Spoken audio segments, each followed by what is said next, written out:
Hello বন্ধুরা, স্বাগত তোমাদের সবাইকে কাইজু নাম্বার 8 এর পর্ব 1 এ। এই অ্যানিমেটা কিন্তু এই সিজনের সবথেকে হাইপ বাড়ানো অ্যানিমে, আর এটা এই সিজনের বেস্ট অ্যানিমে হতে চলেছে। তাহলে চলুন আর বেশি কথা না বাড়িয়ে আমরা শুরু করি পর্ব 1 এর এক্সপ্লেনেশন। পর্বের শুরুতেই আমরা দেখতে পাই যে পুরো শহর জুড়ে এই সময় সার্ভাইলেন্স চলছিল, আর এমন সময়ই শহরে একটা বিশাল বড় মনস্টার অ্যাটাক করে। যে মনস্টারগুলোকে এখানে বলা হয় কাইজু। আর এই কাইজুর অ্যাটাক হওয়ার পরে পুরো শহরে এমার্জেন্সি অ্যালার্ট ছড়িয়ে দেওয়া হয়, আর সমস্ত লোকজনদেরকে বলা হয় সেখান থেকে সরে যেতে। আর এরপরে সেই শহরের ফোর্সেস কাইজুর দিকে চলে যায়, আর প্রথমে তার আশেপাশে চেক করে যে সব জায়গায় ক্লিয়ার আছে কিনা, আশেপাশে কোনো মানুষ নেই তো। আর যখন তারা এটা পুরো কনফার্ম করে ফেলে যে আশেপাশে কোনো মানুষ নেই, তার পর মুহূর্তে তারা হেলিকপ্টার দিয়ে কাইজুর উপরে মিসাইল অ্যাটাক করে। যে অ্যাটাকগুলো কাইজুর উপরে খুব একটা এফেক্টিভ হয় না, কিন্তু এখন এই নিউজটা পুরো শহরের লোকজনেরা টিভিতে দেখে। এই সময় এই খবর দেখতে দেখতে একটা মেয়ে বলে, এইবার কোন ডিভিশন আসবে এই কাজুটাকে মারতে। আর এরপরে আমরা দেখতে পাই যে হেলিকপ্টার থেকে একটা মেয়ে নিচে নামে এবং আরো কয়েকজন নামে। তাদের সবার হাতেই বন্দুক থাকে, আর তারা নামা মাত্রই কাজুর উপরে অ্যাটাক করে। আর এরপরে সে ডিভিশনের লিডার কাইজুর উপরে একটা রকেট লঞ্চার দিয়ে অ্যাটাক করে, যেটার থেকে কাইজুর বুকে একটা বিশাল বড় গর্ত হয়ে যায়। আর একই সঙ্গে সেই কাইজুটাও একেবারে ফেটে যায়, আর চারিদিকে একেবারে রক্ত ছড়িয়ে পড়ে। আর এরপরে সেখানে চলে আসে ক্লিনিং ডিভিশন। তারা কাইজুর সেই সমস্ত বডি পার্ট গুলোকে পরিষ্কার করতে থাকে। আর এখন আমরা এখানে একটা ছেলেকে দেখতে পাই যার নাম কাফকা। সে এখন বলে, বাপরে, কাজুরা তো অনেক বড়, এর বডি পার্ট গুলো তো পুরো এলাকায় ছড়িয়ে পড়েছে, তার মানে আমাকে এখন ওভারটাইম কাজ করতে হবে। আর এরপরে তারা সবাই কাজে লেগে পড়ে। অন্যদিকে আমরা দেখতে পাই যে যেই ডিভিশনটা এই কাজুটাকে মারলো তারা হলো 3rd ডিভিশন। তাদেরকে এখন সমস্ত লোকেরা এবং সমস্ত নিউজ রিপোর্টাররা দেখতে আসে, আর সেখানে সবারই ফোকাস থাকে সেই 3rd ডিভিশনের লিডারের দিকে, যার নাম হলো আশিরো। আর অন্যদিকে আমরা ওই কাফকা নামের ছেলেটাকে দেখতে পাই, যে এখন বলতে থাকে, সমস্ত লড়াই শেষ হয়ে যাওয়ার পর আমাদের কাজ শুরু হয়, আর আমাদেরকে কেউ দেখতে আসে না, আমাদেরকে কেউ থ্যাংক ইউ বলে না, কিন্তু আমরাও তো কাইজুর বিরুদ্ধে লড়ছি। আর এরপরে সে কাইজুর বডি পার্ট থেকে মাংসগুলো কাটতে থাকে, আর তার কাছে একটা ড্রোন উড়ে আসে কিছু বডি পার্ট স্যাম্পল দেওয়ার জন্য। সে ড্রোনের মধ্যে স্যাম্পলটা দিয়ে দেয়, আর তারপরে অন্য একজনকে বলে, আমি এটার ভেতরে আর কাটতে পারছি না, তাই আমাকে ফ্ল্যাট জেমিং কাটারটা এনে দাও। কিন্তু এমন সময় সে দেখতে পায় যে তার অন্য একটা পার্টনার এখন অন্য একটা বডি পার্টকে উপরের দিকে তুলছে। সে তখন সেটা তুলতে না করে, কিন্তু অলরেডি অনেক দেরি হয়ে যায়। এখন সেই বডি পার্টটা হঠাৎই ফেটে যায়, আর চারিদিকে রক্ত ছড়িয়ে পড়ে। আর এই গরম রক্তে একটা মানুষের চামড়াও একটু পুড়ে যায়। সেই সময় কাফকা তার কাছে আসে, আর তার পায়ে একটু ওষুধ লাগিয়ে বলে, চিন্তা করো না, এরকম মাঝে মধ্যেই হয়, তুমি একটা কাজ করবে, তুমি এর জন্য আলাদা টাকা নিয়ে নেবে। আর এরপরে কাফকা ভাবতে থাকে, যখন এই 3rd ডিভিশন কোনো কাইজুকে মারে তখনই আমাদের কাজ করা একটু মুশকিল হয়ে যায়, আমরা বুঝতেই পারি না যে কোনটা বডি অর্গান আর কোনটা বাকি পার্ট। আর তার থেকেও বড় কথা তো হলো এইটা যে ওরা আমাদেরকে এই পুরো বডিটা 1 সপ্তাহের মধ্যে ছড়িয়ে দিতে বলে, এটা কি আদৌ সম্ভব? আর এরপরে কাফকার কাছে একটা লোক আসে আর তাকে বলে, কাফকা, তোমাকে ইন্টারস্টাইনের কাছে যেতে হবে। যেইটা শুনে কাফকা একেবারেই ভয় পেয়ে যায়, আর সে সেখান থেকে পালাতে থাকে। এই সময় অন্য লোকটাও হাসতে শুরু করে, আর তারপরে সে কাফকাকে আবার বলে, তোমাকে যেতেই হবে, আর আমিও ম্যানেজমেন্টের সঙ্গে কথা বলেই নিয়েছি।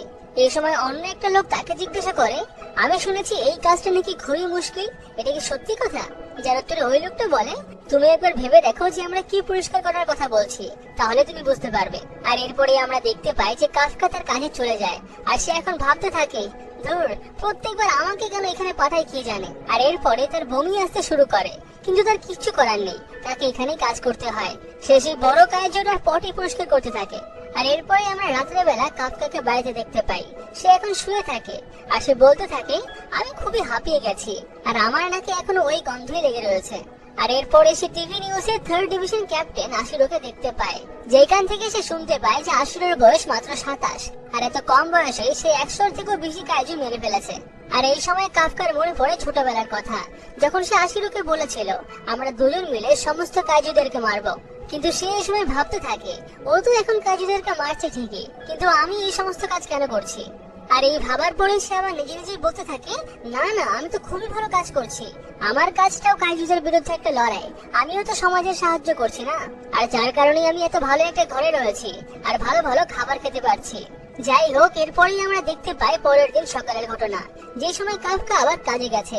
আর সেইখানে যাওয়া মাত্রই অন্য একটা লোক তাকে বলে, কাফকা, আজকে আমাদের সঙ্গে আরো একটা নতুন ছেলে কাজ করবে, যার নাম হলো ইচিকাওয়া।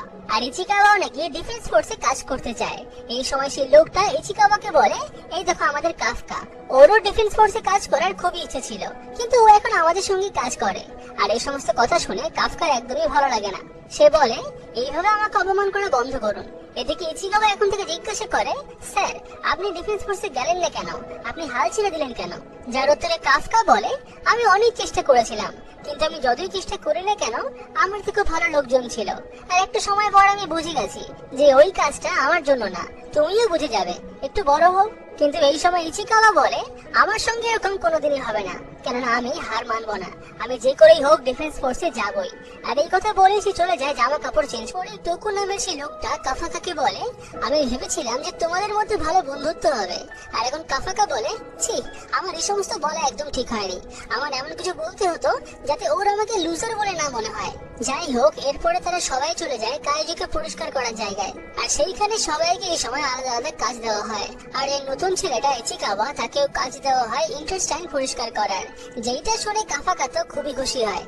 কিন্তু এরপরে কাফাকাকেও একই কাজই দিয়ে দেওয়া হয়, যেইটা শুনে কাফাকা আবার রেগে যায়। আর সে বলে, আমি কালকেও তো এই কাজই করলাম, আজকেও আমাকে একই কাজই করতে হবে? যার উত্তরে তাকে বলা হয়, তুমি এই কাজটাতে খুবই ভালো, এই কারণে এটা তোমাকে দেওয়া হচ্ছে বারবার। আর এরপরই কাফাকা তার কাজে বেরিয়ে পড়ে। এদিকে ম্যানেজার বলতে থাকে, ওর কাজের জন্য ও সবসময় না করে ঠিকই, কিন্তু ও কাজ খুবই ভালো করে। ও যদি ডিফেন্স ফোর্সে থাকতো তাহলে খুবই ভালো হতো, কিন্তু এটা তখনই সম্ভব হতো যদিও পরীক্ষাটা পাশ করতে পারতো। যাই হোক, এরপরে সবাই কাজের মাঝখানে খেতে যায়। আর এই সময় ইচিকাওয়ার মন খুবই খারাপ থাকে, যেটা দেখে কাফাকা তো খুবই খুশি হয়। আর এরপরে তারও বমি আসতে শুরু করে। আর এরপরে সে দেখতে পায় যে ইচিকাওয়া খাবার এনেছে, কিন্তু সে সেটা খাচ্ছে না। যার জন্য সে ইচিকাওয়াকে জিজ্ঞাসা করে, তুমি খাচ্ছ না কেন? যার তো ইচিকাওয়া বলে, আমার আর এই সমস্ত খেতে একদম মন করছে না। যার পরে কাফাকা তাকে মাল্টিভিটামিনের একটা জুস দেয় আর তাকে বলে, তোমাকে দিনের শেষ পর্যন্ত কাজ করতে হবে, তাই তুমি যদি কিছু না খাও তাহলে তুমি কাজ করতেই পারবে না, এটা খেয়ে নাও। আর তুমি আমার কাছ থেকে এই রবার গুলোও নিয়ে নাও, এটা দিয়ে তুমি নাক বন্ধ করে রাখবে, তাহলে তোমার কাজ করতে সুবিধা হবে। কিন্তু ইচিকাওয়ার ওই জিনিসটা একদম ভালো লাগে না। সে বলে, আমিও সমস্ত পড়বো না, কিন্তু কাফাকা থেকে জোর করে পড়াতে চায়। যাই হোক, এরপরে আবার তারা সবাই কাজে লেগে পড়ে। আর এখন দিন শেষ হয়ে যায়, কাজও শেষ হয়ে যায়। কাফকা এখন বলতে থাকে, যাক, সব থেকে খারাপ কাজটা পুরোপুরি শেষ হয়ে গেছে, তার মানে কালকে আর এই সমস্ত কিছু করতে হবে না। এই সময় ইচিকাওয়া কাফকার কাছে আসে, যাকে দেখে কাফকা বলে, তুমি কি আমার সঙ্গে লড়াই করবে? আমি তোমার সঙ্গে লাঞ্চের সময় ওরকম করলাম বলে? যারা তো ইচিকাওয়া বলে, না না, একদম না, বরঞ্চ আমি আপনাকে ধন্যবাদ জানাতে এসেছি। আপনার জন্যই আমি আমার প্রথম দিনে কাজটা কমপ্লিট করতে পারলাম, তার জন্য আপনাকে অনেক ধন্যবাদ। আর হ্যাঁ, আমি শুনলাম যে ডিফেন্স ফোর্সের অ্যাপ্লিকেশনের জন্য ওরা নাকি এইজ লিমিটটাকে বাড়িয়ে দিচ্ছে 32 পর্যন্ত, কেননা ওরা শুধুমাত্র ইয়ং লোকজনদেরকে ভর্তি করতে চাইছে। আপনি যখন এর আগে আমাকে বললেন যে আপনি হার মেনে নিয়েছেন, তখন আমি দেখতে পাচ্ছিলাম যে আপনি খুবই দুঃখিত ছিলেন। আমি জানি না যে আপনি আপনার জীবনের সঙ্গে কি করবেন, কিন্তু আমি হার মানব না। যাই হোক, গুড নাইট। আর এরপরে কাফকা ইচিকাওয়াকে ধন্যবাদ জানায় আর বলে, ইচিকাওয়া, তুমি সত্যিই খুব ভালো মানুষ। যার উত্তর ইচিকাওয়া বলে, আরে না না, তেমনও কিছু না। আর এই সময় একটা কাইজু পেছন থেকে ইচিকাওয়ার উপরে অ্যাটাক করে আর তাকে পুরো খেয়ে ফেলতেই যাবে, সেই সময় কাফকা তাকে বাঁচিয়ে নেয়। কিন্তু এরপরে কাইজুটা আবার ইচিকাওয়ার উপরে অ্যাটাক করতে যায়, যে সময় কাফকা তাকে লাথি মেরে দূরে ফেলে দেয় আর তাকে বলে, ইচিকাওয়া, তাড়াতাড়ি এখান থেকে পালিয়ে যাও, আর তুমি পালিয়ে গিয়ে ডিফেন্স ফোর্সকে এটা তাড়াতাড়ি খবর দাও। যারপর ইচিকাওয়া বলে, আপনি একা এই কাইজুটার সঙ্গে লড়াই করতে পারবেন না। কিন্তু কাফাকা বলে, যদি আমরা দুজনে এখানে থাকি তাহলে দুজনেই মারা যাব, আর তুমি তো ডিফেন্স ফোর্সে জয়েন করবে, তুমি কি এখনই মরতে চাও? সেই কারণে আমি বলছি, এখান থেকে এখন দ্রুতই পালিয়ে যাও। আর ইচিকাওয়া এখন তার কথা শুনে সেখান থেকে পালিয়ে যায়। আর এরপরে কাফকা ওই কাইজুটার নজর তার দিকে আনে আর সেখান থেকে পালাতে শুরু করে, আর কাইজুটা ওই সময় তাকেই ফলো করে। এই সময় কাফকা কোন রকমের একটা বিল্ডিং এ ঢুকে যায়, যে বিল্ডিং এ ওই কাইজুটা ঢুকতে পারে না। আর তারপরে সে পাশের একটা জানলা ভেঙে সেখান থেকে বাইরে বেরিয়ে যায়। আর এরপরে আমরা দেখতে পাই ছোটবেলার একটা কাহিনী, যে সময় আশিরও এক জায়গায় বসে কাঁদছিল। আর সেই সময় কাফকা তার পাশে থেকে বলে, ওই কাইজুটার জন্য আমাদের স্কুল, ঘর বাড়ি সবকিছু শেষ হয়ে গেল, আর আমি তো আমার ভিডিও গেমটাও কমপ্লিট করতে পারলাম না। আমি ওই কাইজুটাকে ছাড়বো না, ওকে আমিই মারবো। এই সময় আশিরও তাকে বলে, তোমার কি এই সমস্ত ভেবে দুঃখ হচ্ছে? আমার তো এটা ভেবে দুঃখ হচ্ছে যে মিকো মারা গেল। এই সময় কাফকা জিজ্ঞাসা করে, মিকো মানে কি, তোমার এই বিলাইটা না? আর এরপরে তারা একসঙ্গে বসে তাদের শহর দেখতে থাকে আর তারা বলতে থাকে, থেকে আমরা একদিন ডিফেন্স ফোর্সে জয়েন করব আর সমস্ত কাজীদেরকে মারবো আর দেখবো যে আমাদের মধ্যে কে ভালো অফিসার হতে পারে। আর এই সমস্ত কথাগুলো কাফকা এখন মনে করতে করতে ভাবতে থাকে, আমরা একটা প্রমিস করেছিলাম কিন্তু সেই প্রমিস আমি রাখতে পারলাম না, আমি এখন এই সমস্ত করে বেড়াচ্ছি। আর এরপরে সে তার পিছনে দেখতে পায় যে কাজুটা বিল্ডিং ভেঙে তার পিছনে চলে আসে, কিন্তু সে এখন কাজুটাকে দেখে আর ভয় পায় না, সে প্রস্তুত হয়ে যায় লড়াই করার জন্য।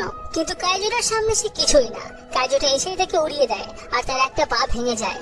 এরপরে কাফকা পালানোর চেষ্টা করে কিন্তু সে আর পালাতে পারে না, কারণ তার একটা পা তো ভাঙা।